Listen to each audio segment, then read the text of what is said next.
Welcome to the J. Scott Outdoors podcast. Today we have my friend Kody Smith from Utah. He just got done with the Utah Paunsaugunt archery deer tag and killed a whopper of a deer, and I'm anxious to talk to him about it. Kody, how you doing? I'm doing fantastic, Jay. Thanks for having me on, and excited to talk to you. Yeah, for sure. I hadn't talked to you in a while, and honestly, I didn't even know you had. I'd seen over the summer you were doing quite a bit of scouting, but I really didn't, put two and two together that you had a Paunsaugunt tag. Before we get into that, why don't we get a little background on where you live, kind of where you've grown up, and a little bit about yourself, so people can hear that. Yeah, absolutely. So I live in Cedar City, Utah. Grew up here in Cedar. My wife's fifth generation, so I'm never leaving, basically. Which is I'm okay with that. You know, her family lives here, and that allows me, where we have so much family so close, allows me to get away with maybe a little more hunting than the average guy, or maybe somebody should be able to. Yeah. So live in Cedar and have a little startup company in the software industry. Spent a little bit of time in the hunting industry. There at Go Hunt with my buddies over there, and now I'm in the medical industry. Well, that's awesome. Yeah, I know you've been, I follow you and you've been traveling, and I like how you post on Instagram, like which cities you're in, and you're just traveling all over and working. And I'm glad things are going well for you. So back in the spring, you found out that you were successful and you drew a premium tag, a limited entry archery Paunsaugunt tag. Did you have a bunch of points, or was this a expected tag that you thought you were going to get, or how did that shake out? No, it was so wild. So me and a couple good friends are headed to Alaska in November, and typically I put in for the Dolores Triangle late season archery hunt, and that actually runs in November. So with us going to Alaska, I thought, well, I don't have any chance in hell of drawing the Paunsaugunt tag, but it's an hour and a half from my house. I'll just put in for that, and if I did draw it, then it would be easy to scout. And the percentage of me drawing that tag is it's a 1% chance if you look at the draws. And so when I drew that tag, I was actually blown away. I mean, I have a close group of friends that I run with that they're all phenomenal hunters, and I sent them out a text, and I said, my card just got charged for I think it was $162 or $168. I'm so excited I drew my dedicated hunter tag for Utah, which is what I thought I was going to draw. And immediately, I was in a text group with Steve Barker and Garth Jensen and Trell Kreitzer, and immediately they all three responded back and said, $168 is limited entry. What did you put in for? And like I looked at it, and then I just got the sweat. I'm like, there's no way I just drew the Paunsaugunt. That's incredible. It was pretty fun. So now you've got the tag in your pocket. You're all fired up. At what point did you start your scouting? Did you start setting trail cameras? And talk a little bit about how that regimen, played out. Yeah, absolutely. So the last time, even though the Paunsaugunt is so close to where I live, there's just not a lot of tags on the unit. So, opportunities to go there are few and far between. The last time I was on the unit, actually spent a substantial amount of time was 2012 when my good friend Garth had the tag. And so, immediately I started making a few phone calls, called a couple of the biologists over there. And with me being so close, it was real easy to do a lot of research. And then I started scouting with trail cameras in June.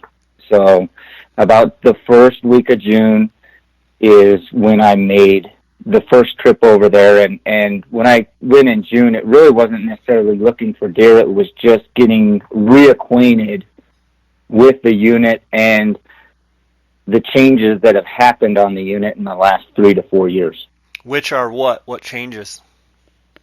So when I was there in 2012, the unit, if you've never been to the Paunsaugunt, it's a really interesting unit. In 2016, the biggest archery deer shot off the Paunsaugunt, which it was an absolute giant. It was 240 inches, shot by an 18-year-old kid that lives there in Kanab, last name Glover. He shot that off one of the main roads. And the Paunsaugunt traditionally is just not known. It's just not real glass friendly. I mean, you're not going to sit on a peak in glass for days, and especially in 2012. Since then, the BLM has worked heavily with the Utah Division of Wildlife Resources, and they've gone in and done what everybody has a different word for it. I call it a mastication or a lop and scatter, where they've gone in and just completely pulverized the cedar and juniper trees in these big tracts of area or land, and then reseeded with what they call, they refer to it as a four-way, but basically it's an alfalfa, bitter brush mix, and these little mastications throughout the unit are just thriving, and it's just a magnet for deer. So in other words, the changes have been very positive for the deer herd. Yeah, I mean, it was a completely different experience from when I was there in 2012, and it's just, you can see that the deer are thriving. All of wildlife is thriving. I mean, I saw more coyotes and rabbits and elk and deer in these areas, and you can just tell that, kudos to the BLM and the Division of Wildlife for making this happen. So you're familiarizing yourself with the unit, checking out some of the changes, and do you have specific areas that you were going to target with your trail cameras from prior knowledge, or did you, just kind of carpet bomb and just put them out randomly, or did you kind of have a strategy, that you were trying to follow through with going into where you were going to do your scouting? Yeah, so originally I was just shotgun blasting cameras all throughout the unit. I'm a father of four, and then my son I actually coached his all-star Little League team this summer. So not only did I have this awesome tag burning a hole in my pocket, but, I also had responsibilities outside of just work and family and Little League. So my goal was to be able to spend 12 scouting hours a week on the Paunsaugunt from June 1st till the day that my hunt started. When I mean 12 hours, that could be like an evening and a morning, or a morning and evening, basically a day where I was there learning something, looking for bucks. And I started on the north end of the unit and started throwing up trail cameras and just moved my way throughout the, all the way to the south end of the unit. And, not only was I putting up trail cameras, but I was trying to understand how I was going to hunt this unit. Because it's a little bit, guys that have hunted it will understand, but it's a unique unit in that, there's phenomenal deer on this unit. I personally, after spending the time I did this year, would put the Paunsaugunt right now against, to me, it's the number one unit in the West. Even over the Henrys? Even over the Henrys. The deer that I found, I'll tell you this, the buck I shot wasn't the highest scoring buck that I was chasing. Wow. And he's a phenomenal buck.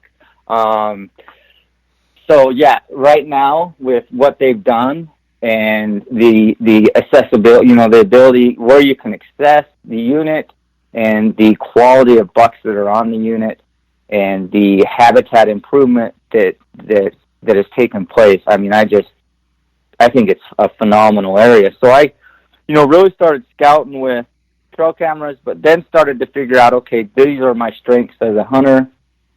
these are the areas that if I can find the buck that I'm looking for, this is really where I could make something happen. And started to, kind of eliminate areas that I wasn't going to hunt and look at areas that I was going to hunt. Gotcha. And what was that? Did you pick those areas because you thought big deer were going to be there, or more that you thought big deer were there and maybe there was a chance that you had them to yourself? Yeah, so emphasis on that very last part. I had them to myself. I grew up in Utah, and if we're good at anything in Utah, we're good at hunting in big crowds because that's what we're used to. Yeah. But I really wanted to target a buck or a couple of bucks, maybe create a hit list, and I really wanted to minimize the interaction and possibility of other hunters being there. So I started to look for high density of deer in off the beaten path areas, and that's that's really what I ended up hunting.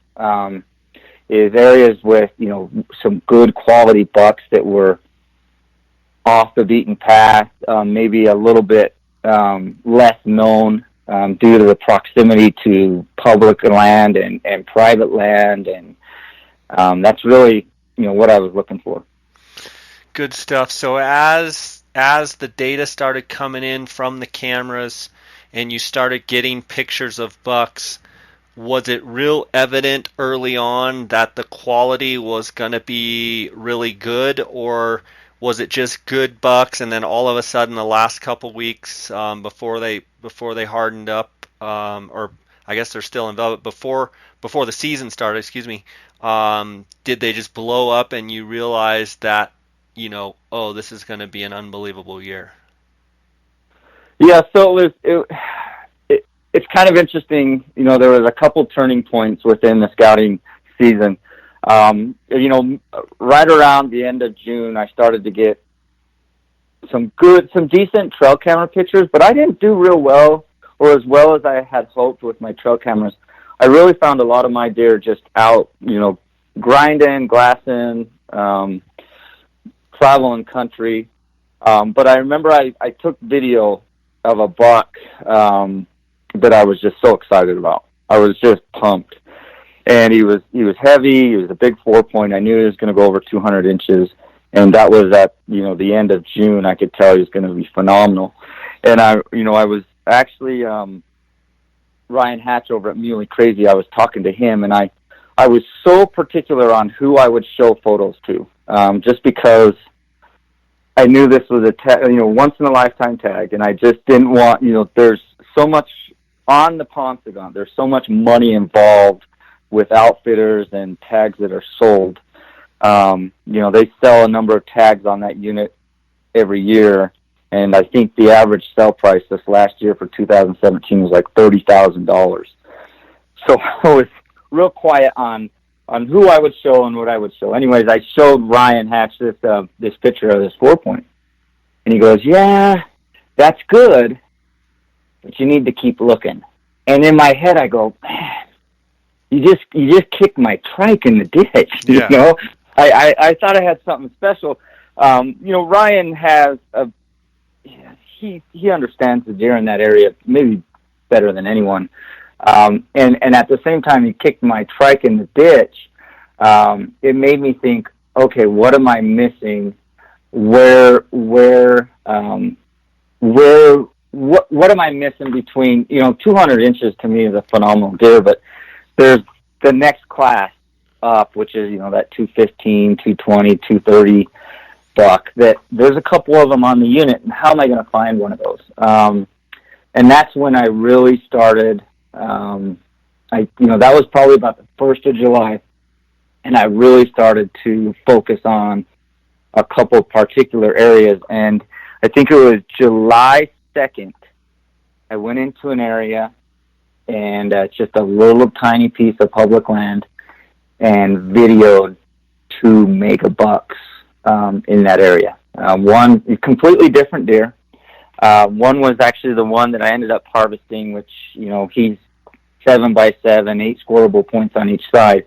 But the other one is he's a 5x9, but just super massive and just a phenomenal deer. And that's when I started to understand what it was going to take to find these deer and then eventually harvest the deer on the unit. At that point, though, early July, now you've put your eyes on two other big deer, one of them which you ended up harvesting. So now you've seen 3 pretty big deer, and now you're just fully on fire and fully just fired up about the tag and about your opportunity. So now, as the season's getting closer and closer, how did you hone in or decide, without giving away your position to anyone else that's out looking, did you pay particular attention to, how you went about yourself after you had already spotted a couple really good deer? Or did you just do business as normal? No, so that was when, the flip switched at that moment for me. I have a camp trailer that was over on the unit, and I kept that on the north end. I got a little bit psychotic about how I went about everything. If I was walking into an area, especially the area where I ended up hunting, I moved. So let me go back. I moved everything that I had on the unit into this area. So when I say I moved everything. I moved all my trail cameras, all my focus, everything went into this one area. And my goal was, okay, I've got 2 shooter bucks. Honestly, I had in that area, to be frank, I had 6 shooter bucks that I felt I would tag any one of these deer. 3 of them being absolutely phenomenal deer, and the other 3 all being over 200 inches. And I moved all my efforts into this area, but then I knew there's some big name outfitters that were in the area also, and they knew about the deer. And so what I did is after that July 2nd trip when I filmed those 2 really big bucks, I then started to minimize any sign that I was even there.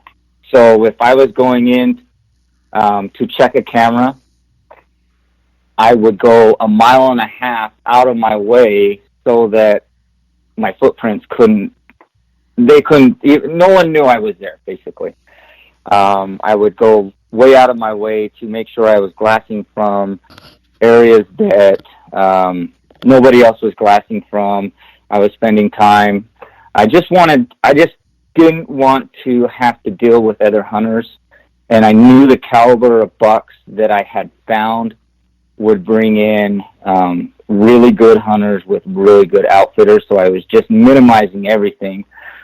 In so doing, I literally did not share any of my scouting footage, trail camera photos with anybody outside of a really small circle of people.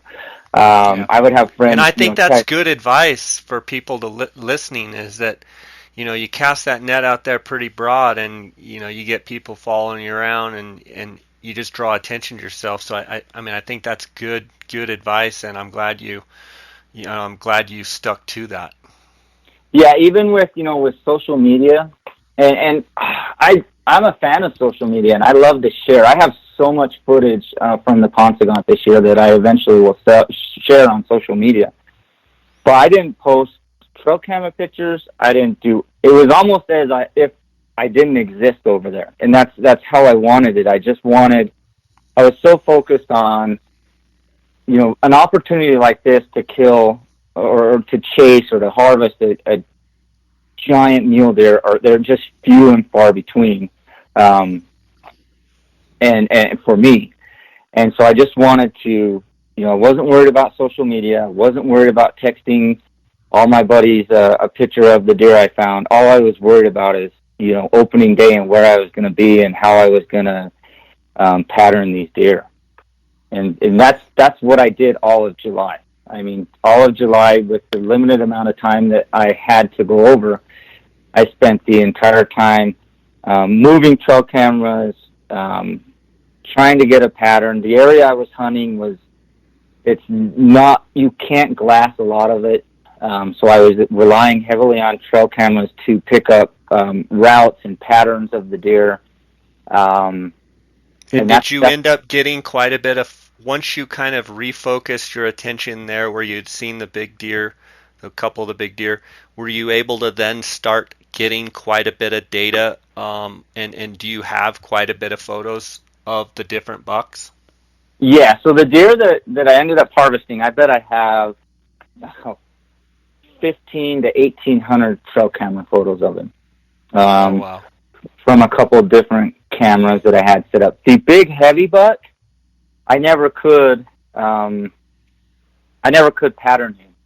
A lot of it, now you got to remember when I focused in on this area, one of the reasons that I chose it is because it was a little piece of public land, right up against some private there on the Paunsaugunt. There's a big CWMU, Cooperative Wildlife Management Unit, and it was right up against that not a lot of hunters knew about, and not a lot of hunters were willing to hunt, because you got to remember these deer spent a lot of time on private land, and so as a public land hunter, I was waiting for them to make the cycle or the route, the route over into the public land, so that I could even hunt them, which in and of itself can be extremely nerve-wracking and frustrating.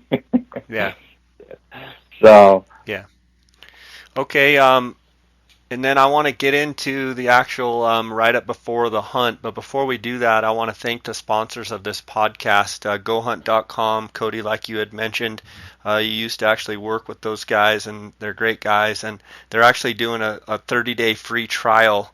If you use the URL www.gohunt.com/jscott, you can go on there, follow the prompts, and for 30 days you can get a free trial of the Go Hunt Insider. And as you know, Kody, it's a extremely valuable resource, and you can study draw odds and statistics across all the western states for all the different animals and really dive into each unit. So I want to encourage the listeners to check out the free trial.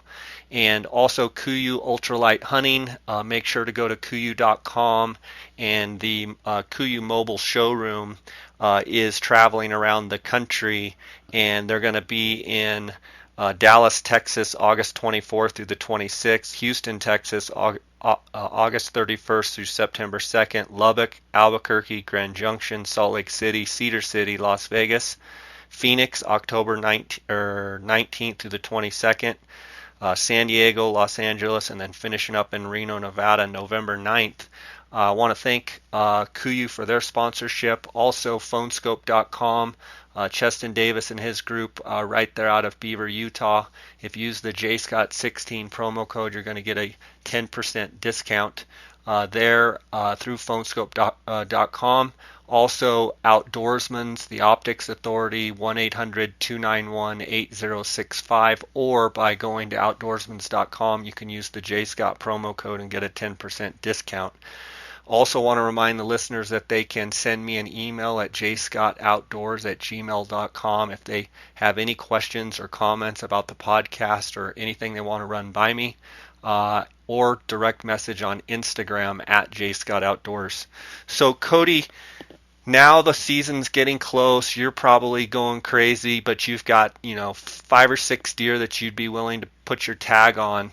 Walk me through like the day or two before the season, and then opening morning, and then through the hunt, kind of how it all unfolded. Yeah, absolutely. So maybe I'll get back to like a week before the hunt. So a week before the hunt, maybe 10 days, I go over, and there's 2 target areas where deer are traveling, where I've got deer, where I feel like I can hunt. And I've decided, due to the topography and everything that's going on, I'm gonna hunt out of a blind, which is the first time I've ever done this before. And so I go over and I set up a blind in what I called my Plan B blind, which had two 200-inch class bucks hitting, in that area, walking by it and traveling. And this is just public land, and this is how it goes. I get a text 3 days later from a friend, a guide, an outfitter there in on the Paunsaugunt, Dave Verosco, and he goes, "Hey, is this your blind set up 300 yards from my blind?" Didn't even know that he was there. He didn't know I was there. That's just public land, and that's how it goes. And with these big bucks, kind of the competition there is. Anyways, I went in, I set that blind up. I set up my other blind where the two big bucks had been. And at this time, the heavy non-typical is what I called him, was pretty much non-existent. I didn't know where he moved off to. I didn't know if he was on the private land or on the public land. But I did have what I referred to as the inline buck traveling through. And what he would do is he would be in the area for 3 days, and then he went on to the private for 3 days, and then back on the public for 3 days, and kind of did this all throughout the first 2 weeks of August. So I literally got super detailed, and I would write down every time that deer went by one of my trail cameras and where he was at and where he came from and which direction he was moving and what bucks he was traveling with. Just so that I knew if I saw this 184 point with the cheater off the right side, that the inline buck was with that buck 85% of the time. So as I'm getting already... In other words, you're taking data and you're going to the next level of interpreting the data and not just making a mental note, but you're writing down, like, these are the bucks he's traveling with, these are the days, these are the times he's traveling. So in other words, you're pinching down and kind of streamlining, your data so that it's, working in your own behalf of, if you see a buck, hey, that other buck's probably right here, come and get ready. Exactly. I wrote down what days there was heavy rain, because when it rained real heavy, he wouldn't be on the public land side at all. So if it rained, there was really no reason for me to be hunting in there, because for whatever reason, he wasn't going to travel to my side of the fence. So I accumulated all the data, and I was getting really excited. And now we're 2 days before the hunt, and now I'm getting stressed out. I've been working. I pull up on Thursday evening, and there's just outfitters and hunters all over the place. And it's a public land hunt, and it is what it is. But as a hunter, when you put so much time in, you can't help but get stressed out. So Friday comes along. I run in. Which is the day before the season? Yeah, day before the season. So okay. Hunt starts Saturday. Friday morning we get up. My brother and my cousin were there with me. We get up and we go in glass. We go and look around for what we can find. I go into. I would only go into the area where I was going to sit these blinds during the middle of the day, just to minimize the chance of pushing a deer as I was walking in. And when I would walk in, I would walk clear around, like an extra mile, and then I was so weird about it, I would make sure that you couldn't see my footprint, because I didn't want anybody being able to follow me or know where I was at. So I would step on the sagebrush and just make sure that it was almost like I was non-existent. I get in to check my trail camera on Friday, and the buck hasn't been there for... He'd been there, he'd passed through on Tuesday, so he hadn't been there Wednesday, Thursday, or Friday. So I thought, okay, perfect. Perfect. Nobody's in here, it looks like. Nobody knows I'm here. He usually is 3 days. He's gone for 3 days, and then he'll show up for 3 days. So I go back, and we devise a plan, and Friday night at midnight, I walked into the blind. The night before the hunt, walked in with my bow and everything, because I didn't want, in the morning, I didn't want to be walking through at 5 o'clock in the morning and just that off chance of pushing the bucks or just leaving any scent. I just wanted to eliminate everything. So I walked into the blind, spent the night in the blind, woke up Saturday and sat there for till noon and didn't even see a deer. It was so disheartening. I'm opening day on the Paunsaugunt and it's noon and I haven't even seen a doe or a fawn. So I, retreated back to base camp and sat down with my group of guys that were over there helping me, and they had found the big, heavy, non-typical that morning. So when I was sitting in the blind with no deer in front of me, they had the big, heavy, non-typical at 300 yards feeding. Oh. So frustrating. So Saturday night we went in and made a play on the heavy non-typical and he's a phenomenal buck and I'm sure somebody's going to get him this year. But there was 2 other hunters in the same area and it's not a very big area and it was kind of cat and mouse. You're trying to hunt a deer, but you're also trying to you're dealing with other hunters and outfitters and spotters and so it's a little bit jockey around a little bit. Yeah, it's hard and again I've said it 1,000 times. It's public land hunting, but it still is frustrating. It's still disheartening. So we went back Saturday night. We sat down and kind of strategized, and we the big heavy non-typical buck he's a scoring machine. He's a giant deer. And I just looked at everyone. I said, I'm going to go back into the blind. I think tomorrow. It's been 4 days. He hasn't gone more than 4 days since the middle of July. We looked at all the notes and everything that I'd taken on the deer and time frame. And I just said, I think he's going to be there tomorrow. And so again, Saturday night at midnight, I hoof it into the blind. Get down and spend the night in the blind and wake up. And for the first light at 6:15, for the first 2 hours, nothing. And I remember thinking in my head, I'm so stupid. I could be hunting that other deer right now. Which is so your mind's just playing tricks with you. Yeah, well, when you have a 220 buck that's over here and you're thinking, oh, I could be hunting that buck. Why am I sitting in this blind? I'm such an idiot. I have nothing going on there. I can't see any deer. I'm sitting there thinking to myself, are you willing to sit here in this blind until you make it happen? You just ask yourself all these questions. And I looked up and here comes there's a 184 point that has a cheater off his right side. It's about 2 inches. And he was always with the inline buck. And I was like, my heart just skipped a beat. And I was like, oh my gosh, he's got to be there. And, a couple seconds later, come walking down the hill, here comes the inline buck. And they come, they slowly make their way in. And they stop.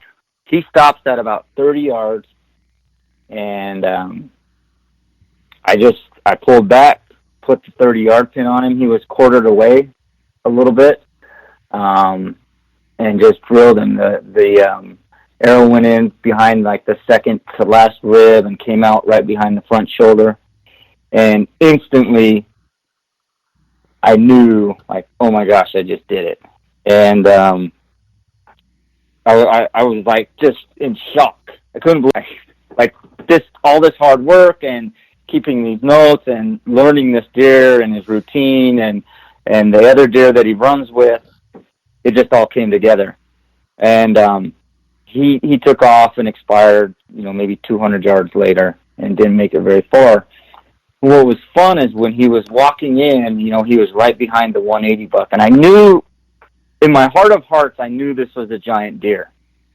But because of the way his frame is set up, you could easily make the case that it was, maybe a 203 or a 204 buck. At the same time, you could say, man, he's going to push that 220 mark. And when he was walking in behind the 180 buck, I was just like, oh, this is a giant deer. This deer is giant. He's bigger than I thought. And so when the deer took off and expired, I jumped out of the blind. And as I was walking up to him, I remember thinking, oh my gosh, I just did something special. And, as a bow hunter, for me, mule deer are my passion. I love them. And, to do something in that 200-inch mark is tough. But I knew I had just crushed the 200-inch mark. And what did he end up scoring? He's right at 218, maybe a little bit better than 218. He's going to be right. He's giant. He's a mega. He's got two. I'm looking at a picture right now. He's got two like handlebar cheaters off each side, and then I see why you called him the inline buck, because it looks like on his right side off his G2 he's got a fork, and off his G3, or not a fork but like an inline off his 2 and his 3, right? Is that why you called him the inline? Yeah, so actually he's got on his right side he's got an inline off his G2, and he's got an inline off his G3, and then on his left side he has an inline off his G3. And then on the back side, you can't see it real well in a lot of the photos, but on his G2 on his left side, he has another inline that kind of. Oh, I see that. I see that on that second photo here. Yeah, and then the off his G3 on both sides, he has on one side it's a 5-inch, and on the other side it's a 4-inch. They're basically handlebar kickers. I mean, they come out of the same spot on the G3 on both sides. It's so cool. It's an awesome looking deer. And what kind of age did you estimate him at, and was his body size, once you got up to him, was he quite a bit bigger body than you thought, or was he fully mature, or do you think he was still young, just going nutso, or what was your thought? No, that's why we were so confused on the deer. And when I say we, there was about 5 guys that I even let see a picture of him. But his body is so big. So he's got a giant melon, and he's got a huge body. He's a 6.5-year-old deer, but his bases are 6 inches.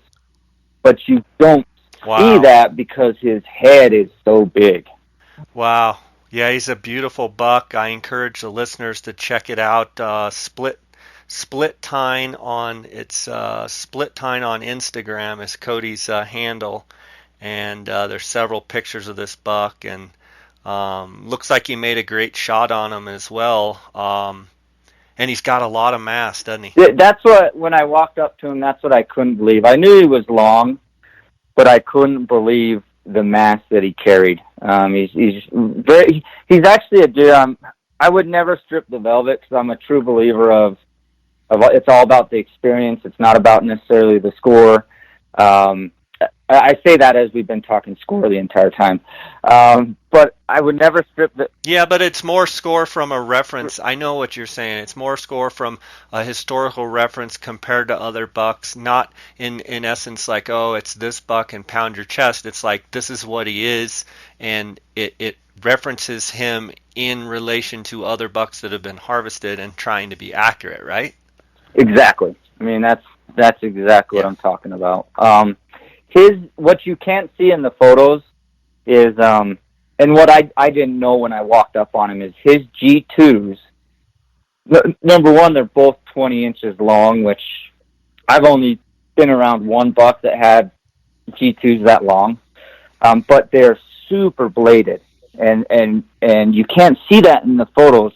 And I almost wish he was hardhorn, because hardhorn you can see when a buck is really bladed, and with the velvet you can't see that. But he's really bladed and heavy, and I mean a buck of a lifetime for me. I'm still in shock and awe. Phenomenal buck. Great story. Yeah, that's so cool. Kody, are there any takeaways for people listening? Things that you learned that you could share some advice, some wisdom, being an archery mule deer hunter and a mule deer nut yourself. Like anything that you could give as a takeaway for the listeners out there to remember maybe when they have similar situations or tags. Yeah, absolutely. So the number one thing I learned, and I've done the Wyoming high country, and I've hunted in Utah and Idaho and all these different states, is I couldn't go into this hunt thinking I was going to be, I guess the hashtag backcountry hunter, or I needed to get 8 miles away from the road, or I needed to hike in, or I guess what I learned and what I'm saying is hunt the tag that you have. If Right. this tag on the Paunsaugunt, my strategy was jump on the four-wheeler, glass as much as I can, cover as much country as I can, utilize the trail cameras, and utilize, the public land that was available to me. Completely different than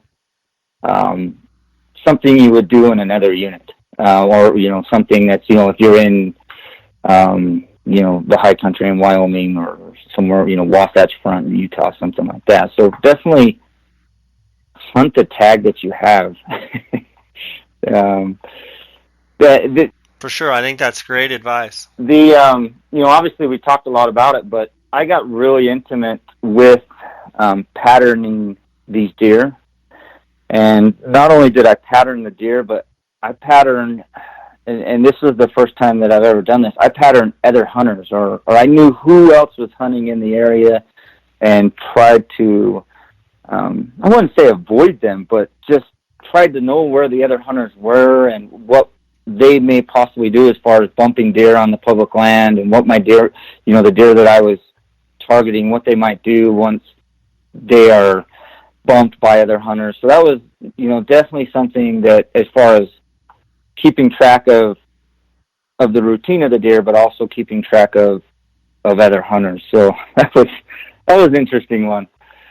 And then also, make sure, the big thing for me was the group of guys that I surround myself with, as far as hunters and people that I could rely on, and talk about, approach areas. I was fortunate, Garth Jensen went in with me to set up the blinds, and we sat there for a half an hour deciding, with the wind and how the deer was moving around, where we were going to locate this blind, and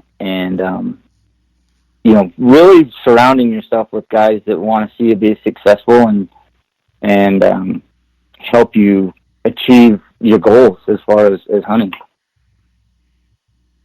Yeah, and also guys you can trust that, aren't going to double cross you and, tell somebody else about, what you got going on. That's huge, don't you think? That absolutely. That was the one thing I was so nervous about.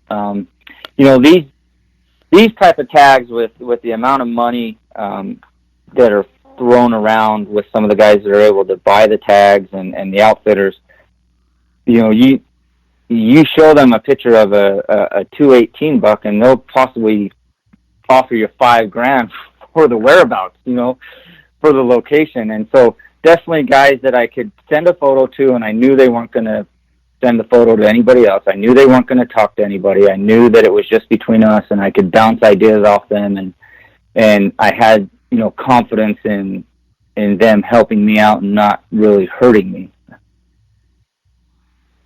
Yeah, for sure. Well, that's a phenomenal story. Congratulations on an amazing deer.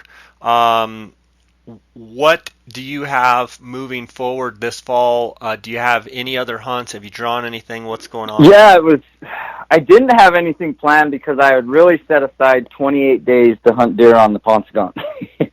And I tagged out on the second day. So I actually was fortunate and picked up early this week, picked up a muzzleloader tag off the leftover list in Colorado. So in September, I'll be headed to the high country of Colorado for a muzzleloader hunt. And then my oldest son has his first hunt this year in October, mule deer hunt. and then November I'm headed to Alaska. So busy fall. Awesome. What are you going to be chasing in Alaska? We're gonna do blacktail. Oh, cool. Yeah, so I'm excited. I good group of guys that I'm going up there with, and I'm hoping this is my first trip to Alaska. My goal is to be in Alaska in the next 3 years in a row. So I want to do blacktail this year, caribou next year, and moose the year after that. So we'll see if my wife will let me pull that off. We'll see. That's my goal. Well, best of luck to you. It's nice to dream big, right? That's exactly right. You got to start somewhere. That's awesome. Well, buddy, thanks so much for sharing the story. What a phenomenal deer, and congratulations on drawing a tag. And yeah, that's great. You'll be able to go up to Colorado now and hunt with a muzzleloader. And just want to thank you for coming on the podcast here. And while you were at GoHunt.com working there, it was nice always interacting with you, and just wish you the best. And I encourage the listeners to check out Kody Steer on his Instagram page. That's Split Tine. Yeah, thanks a lot. Oh, thank you, Jay. It's always fun to chat and sit down and talk a little hunting. That's just an awesome story, and I'm glad you got a big one. And sounds like the Paunsaugunt is doing really well, and that's exciting to hear, because I know for a handful of years it was kind of a touch and go, and it seems like every year it's just been getting a little bit better, and that's great news for deer hunters across the United States. And like you said, it's it's awesome that the Game and Fish and the BLM have been creating great habitat, and I think they've been doing some predator control there over the years, and it's the deer bouncing back, so that's awesome. And you were able to take advantage of it, so congratulations on that. And with that, I'll let you go, and thanks for your time. All right, thanks, Jay.